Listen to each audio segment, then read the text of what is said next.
In the news tonight, Prime Minister Abdullah Mansour chairs a meeting to discuss Jordan's response plan to the Syrian refugee crisis in preparation for the next donors conference scheduled in February.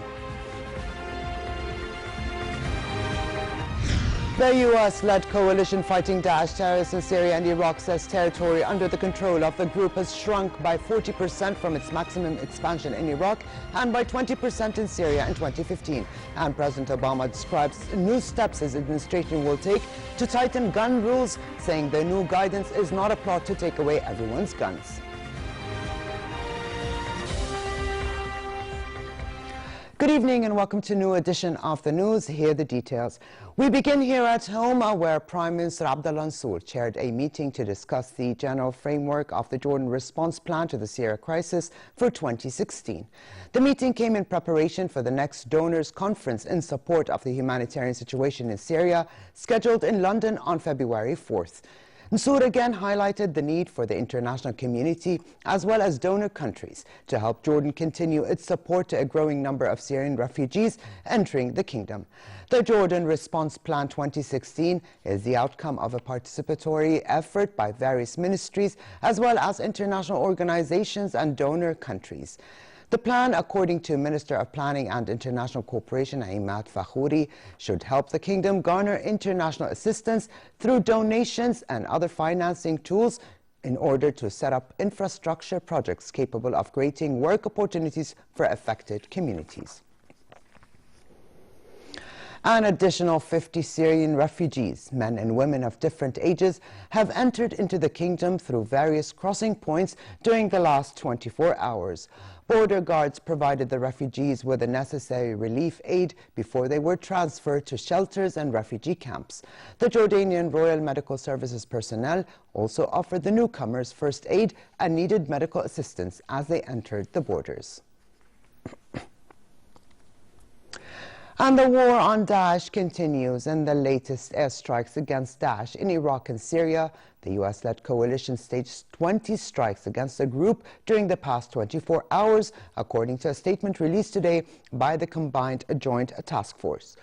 19 strikes were centered near Mosul, Kisik and Sinjar, hitting numerous fighting positions, vehicles, weaponry and other targets, while in Syria one strike hit near Ain Isa, targeting 3 fighting positions. Territory under the control of Daesh has shrunk by 40% from its maximum expansion in Iraq and by 20% in Syria in 2015, according to the U.S.-led coalition fighting the terrorist group in both countries. Coalition spokesman U.S. Army Colonel Steve Warren told a press briefing in Baghdad that taking together Iraq and Syria, Daesh has lost 30% of territory they once held as coalition forces pushed the group out of several cities. Counter-offensives by Iraqi and Kurdish armed forces supported by the U.S.-led coalition and Iran-backed militias have forced the terrorist group out of several cities in Iraq, including Tikrit north of Baghdad and Ramadi. We believe in Iraq it's about 40%. In Syria, harder to get a good number. We think it's kind of under 20, and altogether around 30%, we believe, taken together, Iraq and Syria. All in all, they've lost 30% of the territory they once held. There have been several Daesh attacks north of Ramadi recently. Around close to Heat, outside of Haditha. None of these attacks have been successful. That is the most important. Every one of these Daesh attacks has been broken.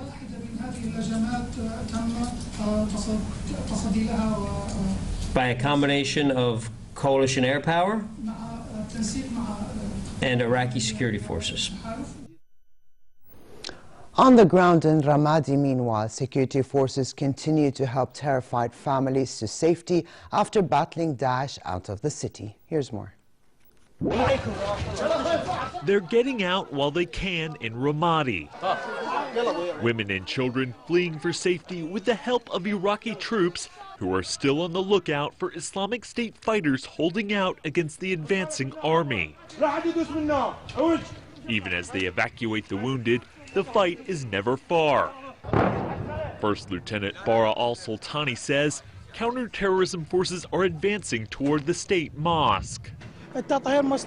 Troops are clearing the area, and in addition to our military tasks, we're involved in humanitarian work, evacuating families held by the Islamic State. We've called air support to evacuate them from these areas. Though Iraqi forces recaptured the city last month, Ramadi remains a dangerous place, littered with IS booby traps. But once Ramadi is captured entirely, the army says it plans to march on the IS stronghold of Mosul. Roger, Roger, good read. And defeat the group once and for all this year. 2 German Tornado reconnaissance jets took off from northern Germany for a Turkish airbase as part of an international military campaign against Daesh, which Germany joins later this month. 2 more jets took off from an airbase in Germany's Eifel region, along with a refueling plane which departed from Cologne airport. The 4 Tornado reconnaissance jets will join 2 already stationed at a NATO airbase in southern Turkey. Besides the aircraft, Germany will provide a frigate to help protect the French aircraft carrier Charles de Gaulle, sent by the French Navy to the eastern Mediterranean to support airstrikes in both Syria and Iraq. Over to Yemen, and airstrikes led by Saudi Arabia targeting Houthi forces intensified in Yemen, ending weeks of a relative lull in the war. Heavy shelling resumed on battlefronts, which had been largely silent during a truce which began on December 15th and ended on Saturday, but was repeatedly violated by both sides. Yemen's government had imposed a dusk-to-dawn curfew in Aden following a day of violence and clashes that left 12 people dead at the southern city's main port terminal. 8 members of the security forces and 4 gunmen died in the clashes before security forces managed to secure the terminals that gunmen tried to control. Meanwhile, a government official said the governor of Aden and 2 other senior southern Yemeni officials survived a rocket-propelled grenade RPG attack on their convoy in the port city earlier in the day. Meanwhile, the United Nations said the Yemen peace talks are still on schedule this month, despite regional turmoil and war on the ground. UN spokesman Michel Zakeo asserted at a news briefing in Geneva that the Yemen talks will go ahead and that planning for the intra-Syrian talks expected to start on the 25th in Geneva is also going ahead as scheduled. The UN is also pushing for a ceasefire to take place in Syria when UN-brokered negotiations begin as part of an international push to end the 5-year Syria crisis. The Special Envoy for Yemen is traveling to the region tomorrow.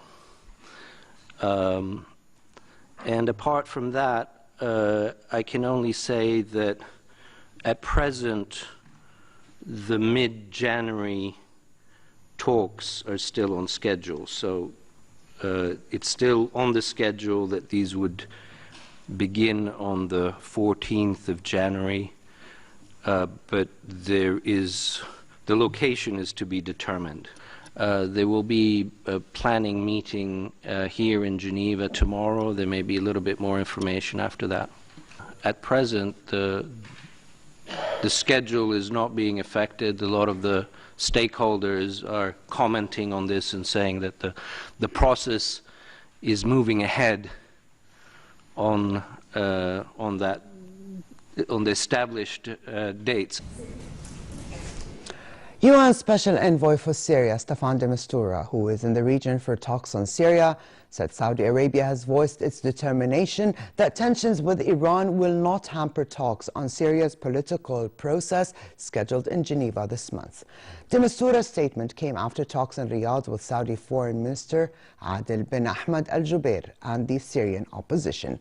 He said the current regional tensions will not have any negative impact on the Vienna momentum and on the continuation of the political process that the UN, together with the International Syria Support Group, intend to start in Geneva soon. In Libya, Daesh terrorists attacked checkpoints near the oil port of El Sidra for a second day.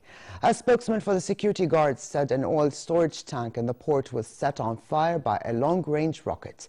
2 guards were killed and 16 wounded in the fighting today, while yesterday 7 guards were killed and 25 were wounded. The National Oil Corporation said the oil tank fire started just as firefighters were fighting another blaze at an oil tank that was hit during fighting yesterday in the nearby port of Ras Lanouf.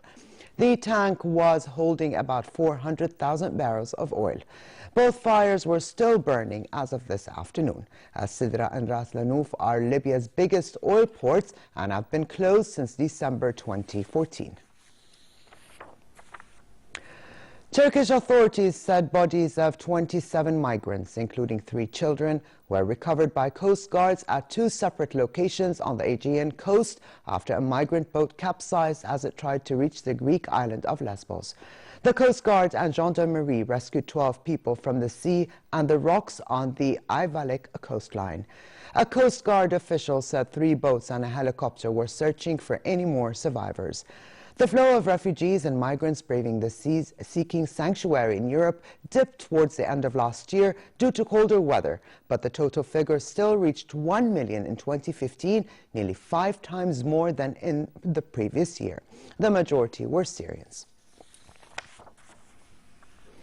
And as news broke of the discovery of 27 dead migrants washed up on the Aegean coast, the United Nations warned that people would keep on dying at sea as they continue to arrive in Europe.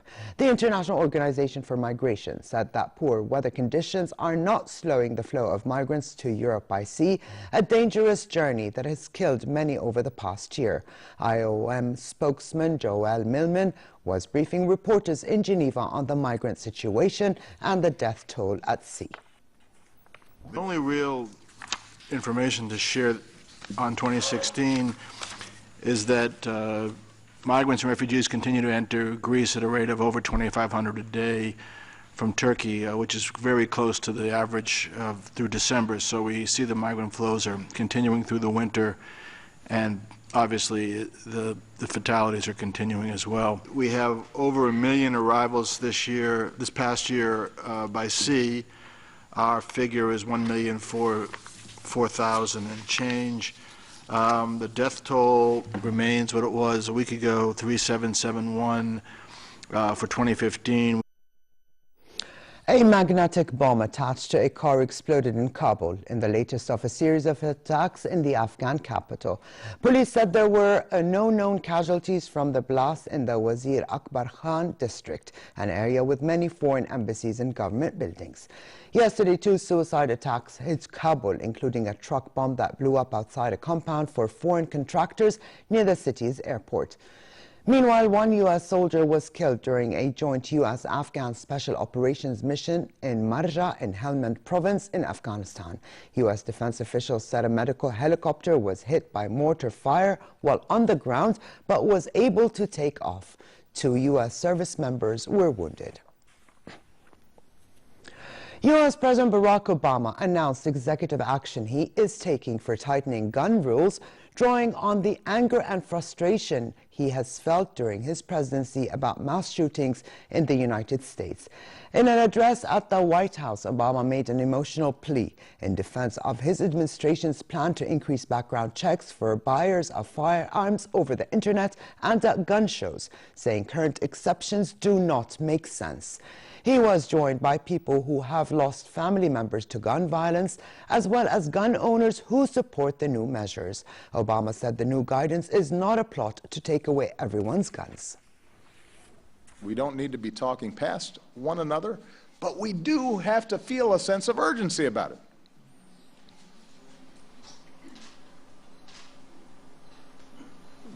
it. In Dr. King's words, we need to feel the fierce urgency of now. Because people are dying. And the constant excuses for inaction no longer do. No longer suffice. That's why we're here today. Not to debate the last mass shooting, but to do something to try to prevent the next one. I believe in the Second Amendment. It's there written on the paper. It guarantees a right to bear arms. No matter how many times people try to twist my words around, I taught constitutional law. I know a little bit about this. I get it.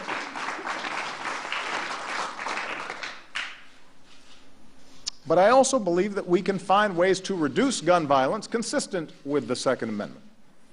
Illegal gun possession.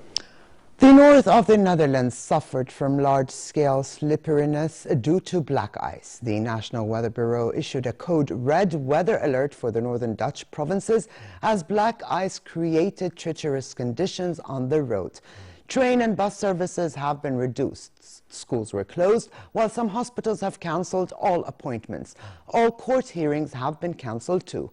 Gritting lorries were out in full force, and over 1 million kilos of gritting salt has been used to try to keep the ice at bay. Black ice is created when rain falls on a road surface which is below 0 degrees. It is highly transparent and difficult to see compared with snow or sleet. A sushi restaurant in Japan has paid $118,000 for a bluefin tuna at the first auction of the year at Tokyo's Tsukiji market.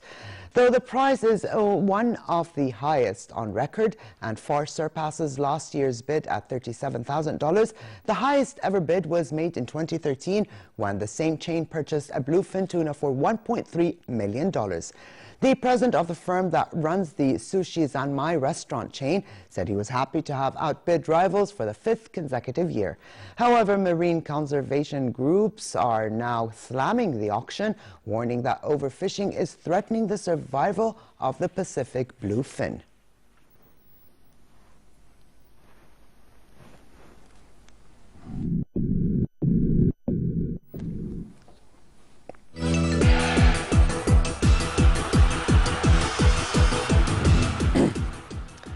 Zinedine Zidane made his debut on the training pitch as Real Madrid's new coach amidst the excitement of fans attending the club's open training session held every year ahead of the celebration of Three Kings Day in Spain.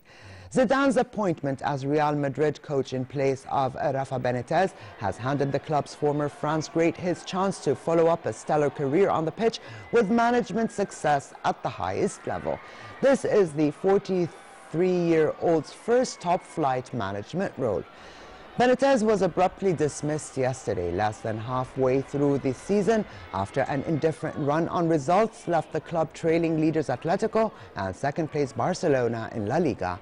And Benitez replaced Carlo Ancelotti at the end of last season after the Italian failed to deliver any of the 3 main titles in 2014-2015.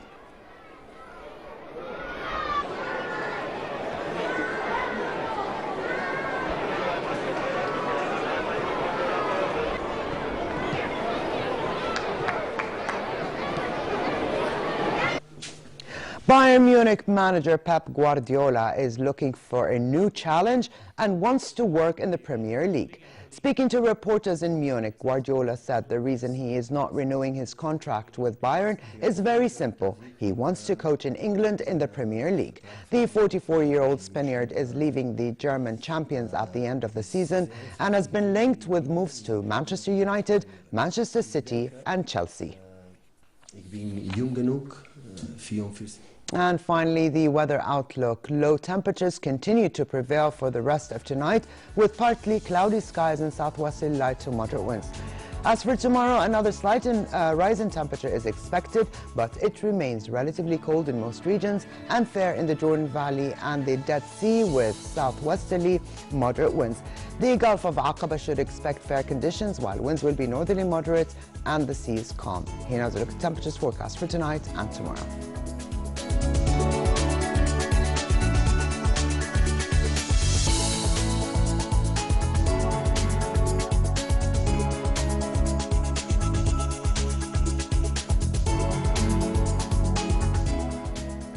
And to close, here's a reminder of the day's top stories. Prime Minister Abdullah Mansour chairs a meeting to discuss Jordan's response plan to the Syria refugee crisis in preparation for the next donors conference scheduled in February.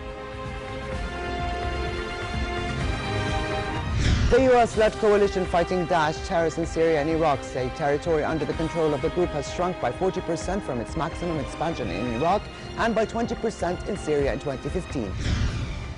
And President Obama describes new steps his administration will take to tighten gun rules, saying the new guidance is not a plot to take away everyone's guns. And with this, we come to the end of this edition of the news. I'm Alia Tuqan. Thank you for joining us and have a good night.